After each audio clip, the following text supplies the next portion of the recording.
that we will be defending many, many others. The dangers of a nuclear-armed Iran and the emergence of other threats in our region have led many of our Arab neighbors to recognize, finally recognize, that Israel is not their enemy. And this affords us the opportunity to overcome historic animosities and build new relationships, new friendships, new hopes. Israel welcomes engagement with the wider Arab world. We hope that our common interests and common challenges will help us forge a more peaceful future.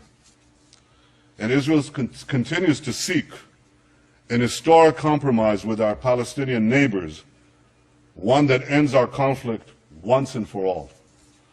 We want peace based on security and mutual recognition, in which a demilitarized Palestinian state recognizes the Jewish state of Israel. I remain committed to achieving an historic reconciliation and building a better future for Israelis and Palestinians alike. Now, I have no illusions about how difficult this will be to achieve. 20 years ago, the peace process between Israel and the Palestinians began. 6 Israeli prime ministers, myself included, have not succeeded at achieving peace with the Palestinians. My predecessors were prepared to make painful concessions. So am I. But so far, Palestinian leaders haven't been prepared to offer the painful concessions they must make in order to end the conflict. For peace to be achieved, the Palestinians must finally recognize the Jewish state, and Israel's security needs must be met. I am prepared to make an historic compromise for a genuine and enduring peace, but I will never compromise on the security of my people and of my country, the one and only Jewish state. Ladies and gentlemen, one cold day in the late 19th century, my grandfather, Nathan, and his younger brother, Judah, were standing in a railway station in the heart of Europe. They were seen by a group of anti-Semitic hoodlums who ran towards them, waving clubs, screaming, "Death to the Jews." My grandfather shouted to his younger brother to flee and save himself.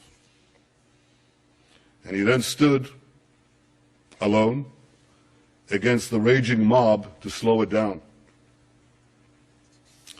They beat him senseless. They left him for dead. And before he passed out, covered in his own blood, he said to himself, "What a disgrace! What a disgrace! The descendants of the Maccabees lie in the mud, powerless to defend themselves."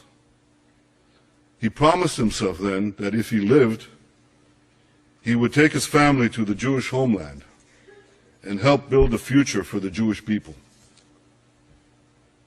I stand here today as Israel's Prime Minister because my grandfather kept that promise. And so many other Israelis have a similar story, a parent or a grandparent who fled every conceivable oppression and came to Israel to start a new life in our ancient homeland. Together we've transformed a bludgeoned Jewish people, left for dead, into a vibrant, thriving nation, defending itself with the courage of modern Maccabees, developing limitless possibilities for the future. In our time, the biblical prophecies are being realized. As the prophet Amos said, "They shall rebuild ruined cities and inhabit them. They shall plant vineyards and drink their wine. They shall till gardens and eat their fruit. And I will plant them upon their soil, never to be uprooted again. Ladies and gentlemen, the people of Israel have come home, never to be uprooted again.